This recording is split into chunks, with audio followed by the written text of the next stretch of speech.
Thank you Swagatha first நீங்க join பண்ணதுக்கு. So உங்களை எப்படி இன்டர்வியூ பண்ணலாம்னு சொல்லிட்டு நான் கொஞ்சம் ரிசர்ச் பண்ணி பார்க்கும்போது you are very sweet and online தேடும்போது எவ்வளவு இப்படி ஒரு ஸ்மைல், அதாவது ஒட்டுமொத்த ஸ்மைலையும் நீங்க குத்தகை எடுத்து வச்சிருக்கீங்களா?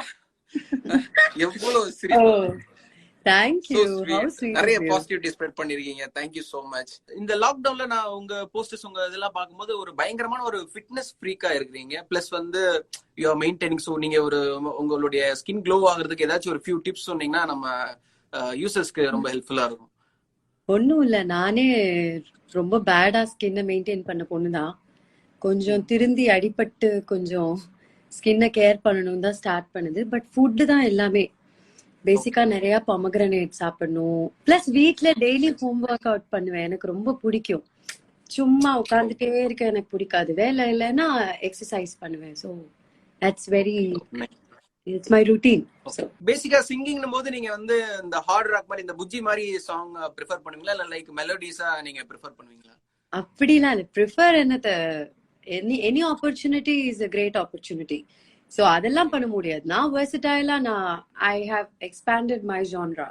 ஸோ அவ்வளவுதான். ஆஸ் எ சிங்கர் நான் அவ்வளவுதான் பண்ண முடியும். ஐ டோன்ட் லைக் டு, எனக்கு வந்து இல்ல நான் இந்த மாதிரி தான் பாடுவேன் அப்படி இருக்கவே பிடிக்காது. என்ன ஒரு நமக்கு ஒரு டிமென்ஷன் இருக்கு மியூசிக்னு, அதை எந்த அளவுக்கு கத்துக்க முடியுமோ கத்துக்கிட்டாதான் எவ்ரி ஆப்பர்ச்சுனிட்டியும் ஆனர் பண்ண முடியும். பட் எனக்கு ஒருத்தரை பார்க்கணும் போல ஆசையா இருக்கு. அவரை கண்டிப்பா நீங்க யாருன்னு மென்ஷன் பண்ணி, உங்களை யாரு கருவாச்சின்னு கூப்பிடுறது? லைக் இல்லங்க, நான் அப்போ அப்படிதான் இருப்பேன். நான் வந்து கொஞ்சம் கூட ஸ்கின் கேர் பண்ண மாட்டேன். நான் நிறைய ஸ்போர்ட்ஸ் விளையாடுவேன். கிரிக்கெட் விளையாடுவேன், பாஸ்கெட் பால், த்ரோ பால், ஃபுட்பால்னு நான் கிரவுண்ட்லயே தான் இருப்பேன். ஸோ ஃபுல்லா I use to look like நல்ல dark. In beauty standards not so good looking. Back in Madurai என்ன யாருக்குமே இல்ல ஆக்சுவலி. சோ இப்போ மதுரையில இருக்கும்போது லைக் மதுரையோட உங்க ஃபேவரட்டான ஹேங் அவுட் பிளேஸா நீங்க என்ன கன்சிடர் பண்ணுவீங்க? நான் டிவிஎஸ்ல படிச்சேன், அழகப்ப நகர். சோ அங்க வந்து ஒரு ஸ்கூல் படிக்கும் போது அதுதான் ஹேங் அவுட் பிளேஸ். எங்க ஆட்டோ அங்கதான் பிக்கப்க்கு வருவாங்க. மை மதுரை அப்படின்னு ஒண்ணு இருக்கும். சோ அங்கதான் ஹேங் அவுட் பண்ணுவோம். இப்பெல்லாம் இருக்கான்னு தெரியல மதுரையில. அப்புறம் பைபாஸ் ரோட்ல அப்பர்ணா டவர்ஸ். எங்க ஆபீஸே அப்படியே கொஞ்சம் பக்கத்துல தான் இருக்கு. அப்படியா? சோ அங்க அப்பர்ணா டவர்ஸ். அப்புறம் என் ஃப்ரெண்ட்ஸ் எல்லாம் கொஞ்சம் மகாத்மா காந்தி நகர் போயிட்டாங்க. நான் வந்து bypass road SS colony area பொண்ணு. சோ அவங்க நிறைய பசங்க அங்க மகாத்மா காந்தி நகர்ல ஃப்ரெண்ட்ஸ் இருக்கறனால அங்கே உள்ள ஐ திங்க் கோல்ஷா ரோட்ல இருக்கிற காஃபி டே அங்கெல்லாம் ஹேங் அவுட் பண்ணுவேன். பட் எனக்கு அப்புறம் மதுரையில நான் எப்போ வந்தாலும் என் ஃப்ரெண்ட்ஸும் இருக்கணும். காலேஜ் எல்லாம் வேற வேற ஊருக்கு போயிட்டோம். அதனால மதுரையில பெருசா ஹேங் அவுட் பண்ணல. சென்னையில ஹேங் அவுட் பண்ணிடுவோம். சோ அவங்களும் மிஸ் பண்ண வச்சிருக்கீங்க நீங்க இப்போ. இல்ல மதுரையில எனக்கு என் ஊரு, நான் பிறந்து வளர்ந்த ஊரு அதுதான். So any day I want to go back there and what a beautiful city. எனக்கு ரொம்ப பிடிக்கும். நீங்களும் உங்க தங்கச்சியும் இங்க வந்து சுத்தி தெரிஞ்ச நாட்கள் ஏதாச்சும் சைல்ட்ஹுட் மெமரிஸ் எங்களுக்காக ஷேர் பண்ணுங்க. மதுரையிலயா? ரொம்ப சின்ன வயசு. நாங்க எப்படின்னா எங்க அப்பாவோட ஒரு சுசுகி பைக் இருக்கும் அப்போ. சோ அதுதான் ரொம்ப ஐகானிக், எல்லாரையும் பயமுறுத்தி. அப்புறம் எங்க வீட்டுல ஒரு ஆம்னி கார் இருக்கும். நாங்க 4 கேர்ள்ஸுமே எங்க அப்பாவோட சுசுகி பைக் ஓட்டுவோம். எங்களுக்கு கால் கூட எட்டாது. ஆமா, ட்ரிபிள்ஸ் போவோம். யூனோ பயந்து ஓடுவாங்க ஏரியால எல்லாரும். ஐயோ இந்த பொண்ணுங்க ஒரு நாள் யாரையான்னு கொலை பண்ண போகுது இந்த இதுலன்னு. அதோட பெரிய போலீஸ் பிரச்சனை வரைக்கும் போன ஒரு விஷயம் இருக்கு சின்ன வயசுல. வாட் ஐ டிட், எங்க அப்பாவோட ஆம்னி, அப்போ ஒரு ஆம்னி கார் இருக்கும், அது வீட்டுலதான் இருக்கும். அப்போ என்ன பண்ணிட்டோம், அப்பா வரத்துக்குள்ள ரவுண்ட் போயிட்டு வந்துடலாம்னு சொல்லிட்டு எங்க அப்பா அலோவ் பண்ண மாட்டாரு. ஐ திங்க் நான் 6th ஸ்டாண்டர்ட் நினைக்கிறேன். எனக்கு காலே எட்டாது. நான் 4 அடி தான் இருந்திருப்பேன். அதுக்கும் கம்மியா தான் இருந்திருப்பேன். கால் எட்டாது பிரேக்ல ஆக்சிலரேட்ல. சோ என்ன பண்ணுவோம், நான் போயிடுவேன், மாயா என் கூட வந்துடுவா. சோ நின்னுட்டே கார் ஓட்டுவேன். அப்படி ஒரு ஸ்டண்ட் சீன் மாதிரி இருக்கும் ரோட்ல. Man such. ஆனா வீட்டுக்கு வந்து வாங்குவோமா கேட்காதீங்க, இங்க இடிச்சிடுவோம் கார. அப்புறம் கொண்டு வந்துட்டு அப்பா நல்லா திட்டுவாரு. யாரு போனா இன்னைக்கு, யாரு வெளியில போனா, ஏரியால எல்லாரும் கம்ப்ளைண்ட் பண்றாங்க அப்படின்னு திட்டுவாரு. இதே வேலை எங்களுக்கு. ரொம்ப சேட்டை பண்ணிருக்கோம். ஒரு வீடு விட்டு வீடு தாண்டி ஹைட் அண்ட் சீக் விளையாடுவோம் மொட்டை மாடியிலேயே. What all you've done. Yeah. I miss Madurai and my childhood. And coming back to your singing career, நீங்க வந்து லைக் எப்படி இந்த சிங்கிங்ன்றது நான் கேக்குறது சைல்ட்ஹுட்ல இருந்தே நீங்க வந்து ப்ராப்பரா பிராக்டிஸ் பண்ணிட்டு இதுலதான் வரணும்னு சொல்லிட்டு பிளான் பண்ணீங்களா? நான் வந்து வேற பிளான்ஸ் இருந்தது. ஐ வாண்டட் டு ஸ்டடி மோர். எனக்கு எம்பிஏ பண்ணணும்னு ஆசை இருந்தது. நான் நல்லா கூட படிப்பேன். அப்புறமா எல்லாரும் போல இன்ஜினியரிங் ஜாயின் பண்ணேன். அப்புறம் எனக்கு கொஞ்சம் இந்த எம்பிஏ மேல ஆஸ்பிரேஷன் இல்லாம போயிடுச்சு. அண்ட் காலேஜ் படிக்கும் போதே நான் வந்து I started singing in television. இந்த காம்படிஷன்ஸ் எல்லாம் நல்லா வின் பண்ணும்போது மோட்டிவேஷன், குழந்தையிலே பாட்டு கத்துக்க ஆரம்பிச்சேன். when I was like 3-4 years of age. So அப்பவே கத்துட்டு லேர்னிங் அப்பவே இருந்தது. பட் பேஷனா எடுத்து பண்ணணும்னு தோணினது என் டீனேஜ்ல. say when I was 17, 18, that's when. But all this என் லைஃப்ல எல்லாம் நடந்தது எல்லாமே ஆக்சிடென்டலா நடந்தது சொல்லலாம். எதுவுமே ரொம்ப இது பண்ணணும் அப்படின்னு எய்ம் பண்ணி நான் சினிமாக்கு வரல. அப்புறம் இங்க வந்ததும் எனக்கு ரொம்ப பிடிச்சு போன ஒரு தொழிலா மாறிடுச்சு. அவ்வளவுதான். நெக்ஸ்ட் நான் ரொம்ப ரசிச்சு உங்க பாடல்களே பார்க்கும்போது இந்த அடியாத்தே அப்படின்ற ஒரு பாட்டினுடைய அந்த கான்செப்டா இருக்கட்டும், அது நீங்களே கம்போஸ் பண்ணதா இருக்கட்டும், ஸோ அது ஹவு இட் இஸ் ஹேப்பன், அந்த இண்டிபெண்டன்ட் ஆர்டிஸ்டா உங்களுக்கு இருக்கக்கூடிய அந்த ஒரு விஷயத்த நீங்க கண்டிப்பா ஷேர் பண்ணீங்க. அதையும் கண்டிப்பான முறையில் சொல்லிட்டு பாடிக்கிறேன். நான் வந்து இந்த சான்ஸ் கிடைக்காம வெயிட் பண்ணுவோம்ல, அந்த டைம்ல நிறைய பாடல்கள் நானே பாடி பாடி என் போன்ல வச்சிருப்பேன். சோ ஒரு போன் மாத்தும் போது எது மறக்கிறேனோ இல்லையோ, எதை விடுறேனோ இல்லையோ, இந்த பாட்டை மட்டும் எனக்கு மெயில் பண்ணிப்பேன். சோ அந்த பாட்டை ஒரு போன்லயும் அந்த வாய்ஸ் நோட்ஸ் ரெக்கார்ட் பண்ணி வச்சுப்பேன். நான் வந்து I keep building my tunes. So ஏன்னா அதுதான் நான் மியூசிக்கை எப்படி பாக்குறேன்னா என்னோட ஒரு இமோஷனோட எக்ஸ்பிரஷனா தான் பாக்குறேன். சோ அப்படி இருக்கும் போது எனக்கு வந்து கம்போசிங் ரொம்ப வருஷமாவே எனக்கு இருக்கு. ஆனா அது வெளியில கொண்டு வர்ற வாய்ப்பு எல்லாருக்கும் கிடைக்கிறது இல்ல.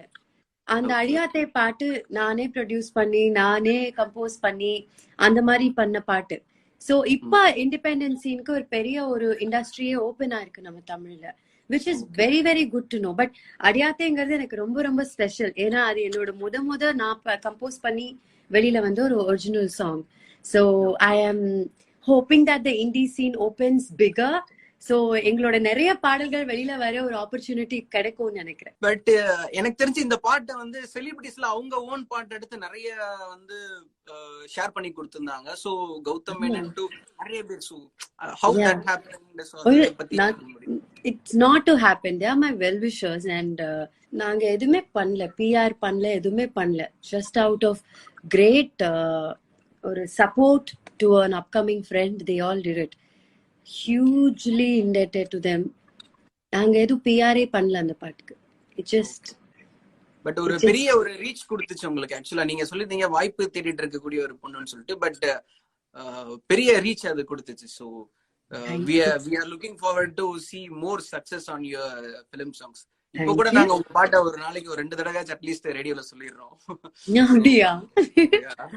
ஆக்சுவலி ஐ திங்க் என்னோட கண்ணனின் லீலை பாட்டுலாம் நீங்க ரொம்ப நல்லா, அப்புறம் நீதானே என் தூவானம், அதெல்லாம் பயங்கரமா ப்ரமோட் பண்ணீங்க. நான் எப்போ ரேடியோ சிட்டி டியூன் ஆனாலும் என்னோட இப்போ காதல் கண்மணி கூட அடிக்கடி கேட்பேன். So thank you. லேட்டஸ்ட் அந்த காதல் கண்மணி பத்தி கூட நீங்க எங்களுக்காக 2 லைன்ஸ் பாடிக்கலாம். அது ஹேப்பன்ட் ஹவ் இட் ஹேப்பன்ட். எனக்கு ஜிவி சாரோட ஐ ஹவ் பீன் வர்க்கிங். அப்போ ஒரு நாள் லாக்டவுன் அப்பதான் he called me. He said I want to record one கொஞ்சம் டிஃப்ரெண்டா நான் பண்ணணும், உன்னோட வாய்ஸ் வந்து கொஞ்சம் இந்த மாதிரி பேசணும்னு ரெஃபரன்சஸ்லாம் அவர் பண்ணி காமிச்சாரு. வாய்ஸ் நோட்ஸ் அமிச்சாரு lockdown time. So we recorded virtually. அப்படிதான் அந்த சாங் பண்ணது. ஸோ அவர் அவ்வளோ அழகா அதை அரேஞ்ச் பண்ணியிருந்தாரு. எனக்கு நிறைய ஸ்பேஸ் கொடுத்து அதுல பாட சொல்லி அதுல உள்ள பெஸ்ட் ஃபிட்ஸை தூக்கி அவர் வச்சாரு அழகா. ஸோ என்னோட பாட்டு ரொம்ப சின்னதுதான் அந்த பாட்டுல, ஆனா ரொம்ப பிவர்ட்டலா ரொம்ப அழகா ஒரு செக்ஷன் கொடுத்தாரு, which is amazing. I think he's a man of surprises. I'm a great fan of his. I mean, look at Asuranoda background score. Man, I was mind blown. Apra Surarai Potru. Oh my God, what classy work he has done. And even as an actor, I think he's amazing. He'll be he's a rock star. So he'll surprise us. இப்ப ஆனா ஆக்டிங்ல இருக்கும்னால டக்கு டக்குன்னு recording முடிக்கிறதா சொல்றாங்க. So உங்களுக்கு எவ்வளவு நேரம் recording நடந்துச்சு? Recording இல்ல செஷன் எப்படி நான் இருந்துச்சு? அவரு வர்ச்சுவலா தான் ரெக்கார்ட் பண்ணோம். ஸோ ஓகே லாக்டவுன்ல நடந்தது அது.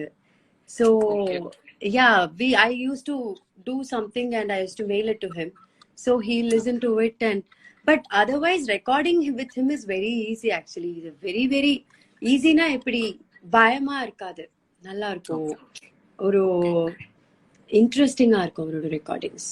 நெக்ஸ்ட் எஸ்பிபி சார் கூட உங்களுடைய மெமரிஸ் வந்து எங்களுக்கு ஷேர் பண்ணிக்கோங்க. லைக் நான் எப்படி பாக்குறேன்னா, மதுரை பொண்ணுன்றனால லைட்டா அவங்க கிட்ட விசாரிக்கும் போது ஒரு ரியல் டைம் உமன் ஒரு வின்னர் அவங்கதான் அப்படின்ற மாதிரி சொன்னாங்க. ஏன்னா நிறைய நீங்க வந்து பேக்கிங் வோக்கல்ஸ்ல பாடிருக்கீங்க.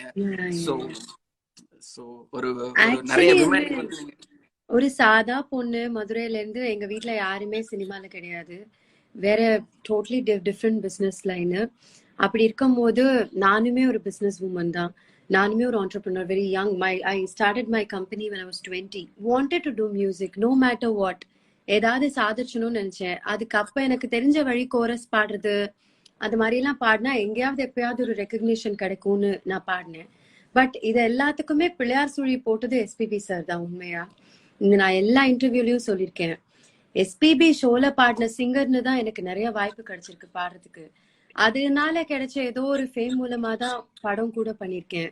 அதனால எல்லாமே அவர் போட்ட ஒரு பிள்ளையார் சுழி தான் நினைக்கிறேன். நிறைய கத்துட்டு இருக்கேன் அவர்கிட்ட இருந்து. So I am very grateful. எதுவுமே நான் ஒரு மீடியமா தான் இருக்கேன். என்னோட பெர்ஃபார்மன்ஸ்க்கு நான் ஒரு மீடியமா தான் இருக்கேன்.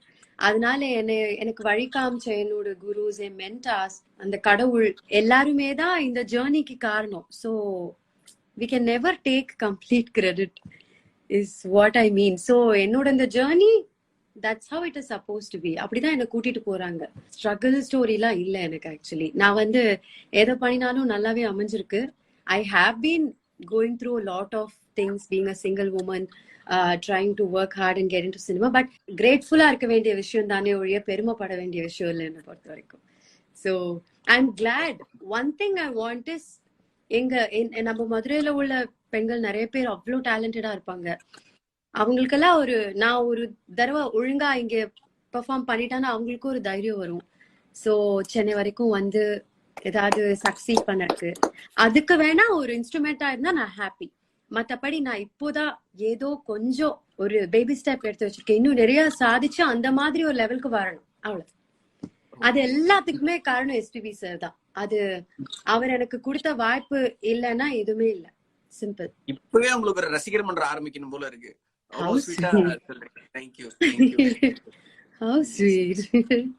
இல்ல நீங்க அவ்வளவு பாசிட்டிவிட்டியை கொடுக்குறீங்க. பிகாஸ் நிறைய கிரெடிட் நான் அப்படின்ற விஷயம் இல்லாம லைக் ரொம்ப பாசிட்டிவா வந்து ஸ்பிளிட் பண்றீங்க. மத்த மக்களும் வரணும் மாதிரி இல்லைன்னு சொல்றீங்க. Thank you so much. கண்டிப்பா வரணும். ஏன்னா நான் முன்னா பண்ணுவேன், இப்போ பண்ணல. மதுரைக்கு வந்து ரொம்ப நாள் ஆச்சு. 2 years முன்னாடி வரைக்கும் அங்க நிறைய கான்சர்ட் எல்லாம் பண்ணுவேன். அப்போ அங்க எங்க கூட பாட வர்ற கேர்ள்ஸ் எல்லாம் அவ்வளவு நல்லா பாடுவாங்க. ஆனா எனக்கு தெரியும், அது ஒரு ஸ்மால் டவுன்ல உள்ள பிரச்சனைகள் தெரியும் எனக்கு. ஃபேமிலிஸ்ல எங்க அம்மா அப்பா மாதிரி எல்லாருமே வாய்ப்பு கொடுப்பாங்க, எல்லாருக்குமே நல்லது நடக்கும் நான் எதிர்பார்க்க முடியாது. அட்லீஸ்ட் நான் ஏதாவது பண்ணி ஸ்ட்ரகிள் பண்ணி ஜெயிச்சுட்டேன்னா, அந்த பொண்ணும் போனாங்க, அவங்க நார்மல் கேர்ள் தான், அங்க போய் அவங்க வின் பண்ணாங்க, இன்னொரு பொண்ணு வீட்டுல கன்வின்ஸ் பண்ணி அவங்களும் இந்த ஒர்க்குக்கு வரத்துக்கு ஒரு ஒரு பாத்தா இருக்கும், ஒரு விஷயம், ஒரு மோட்டிவேஷனா இருக்கும். அதுதான். மத்தபடி எதுவுமே பண்ணல, ஒண்ணுமே இன்னும் சாதிக்கல. ஆனா ஸ்ட்ரகிள் பண்ணிட்டு இருக்கேன். இந்த ஸ்ட்ரகிள், இந்த ஒரு நான் என்னோட கரியருக்காக பண்ற இந்த ஸ்ட்ரகிள் நிறைய பேரை என் கூட கூட்டிட்டு வரணும்னா ஐம் வெரி ஹாப்பி. சோ அவ்வளவுதான். கண்டிப்பா ரசிகர் மன்றம் ஆரம்பிக்கிறோம். நம்ம கிட்ட நிறைய பேஜஸ் இருக்கு, நாங்க பாருங்க கிரியேட் பண்ணி தள்ள போறோம். How sweet. Thank you. Like இப்போ எப்படி நீங்க வந்து இப்போ சின்ன பிள்ளைல இருந்து சிங்கிங் இன்ட்ரெஸ்ட் சொன்னீங்க, ஆக்டிங்னா இருக்கிறீங்க, மாடலிங்ல இருக்கிறீங்க, லைக் இப்ப கூட தமயந்தி கூட ஒரு படத்துல கமிட் ஆயிருக்கீங்க. லைக் முடிச்சாச்சு, படம் முடிச்சாச்சு. தமயந்தி அக்கா படம் முடிஞ்சிருச்சு. இப்போ போஸ்ட் ப்ரொடக்ஷன் போயிட்டு இருக்கு, டப்பிங் பண்ணிட்டு இருக்கோம். ஓகே, எப்ப ரிலீஸ் பிளான் பண்றீங்க? ரிலீஸ் அவங்கள்ட்ட தான் கேட்கணும். நாம போஸ்ட் ப்ரொடக்ஷன் முடிச்சா எப்போ டைமுக்கு ரிலீஸ் பண்ணுவாங்க. தியேட்டர்ஸ்லாம் ஓபன் ஆகணும். So I had a great time being in front of the camera, and I was guided by an expert. என்னோட மென்டார்ஸ் இந்த சினிமால ரொம்ப பெரிய மனுஷங்க நிறைய பேர் என்ன நல்லபடியா வழிகாட்டியிருக்காங்க. I think I mean very safe hands. Performance பொறுத்த வரைக்கும் நான் ரொம்ப என்ஜாய் பண்ணினேன். என்னோட ஃபர்ஸ்ட் படம், இன்னொரு படத்துக்கு சாங் ஷூட் கூட முடிச்சிட்டோம். ஸோ இந்த மாதிரி moving from one project to another, knowing the character, அந்த ப்ராசஸ் ரொம்ப இன்ட்ரெஸ்டிங்கா இருக்கு. பேரலா ஐ மேக் ஷோர் ஒரு வாரத்துல ஏதாவது ஒரு சாங் பிராக்டிஸ் பண்ணணும்னு பண்ணிட்டே இருப்பேன். நீங்க இப்ப பேசும்போதே கியூட்டா இருக்கீங்க. சோ ஒரு 3 ஆக்ஷன் மட்டும் நான் கேட்க போறேன். நீங்க அமைதியா ரியாக்ஷன் மட்டும் கொடுத்தா போதும். சோ ஆக்டிங் மாதிரி சோகமா எப்படி ஆக்ட் பண்ணுவீங்க? சோகமா ஆக்டிங் எல்லாம் வந்து கொஞ்சம் டைம் ஆகும் சோகம் பண்றதுக்குலாம். ஓகே, ஸ்மைலியா நான் எடுத்துக்கிறேன் நானு. இருங்கப்பா, பிரிண்ட் ஸ்கிரீன் இருங்கப்பா. போல. Nice nice. நெக்ஸ்ட் கோவமா இருக்கிறது.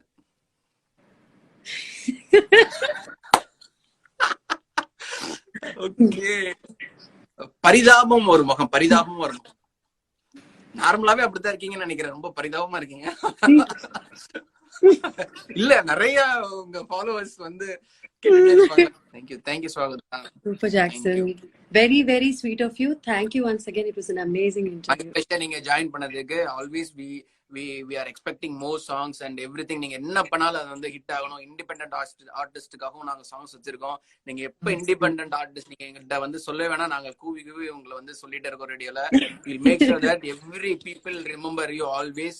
Thank you so much. Thank you. All the best. Thank you so Thank you much. Jackson. Thanks a lot. Bye. Radio City.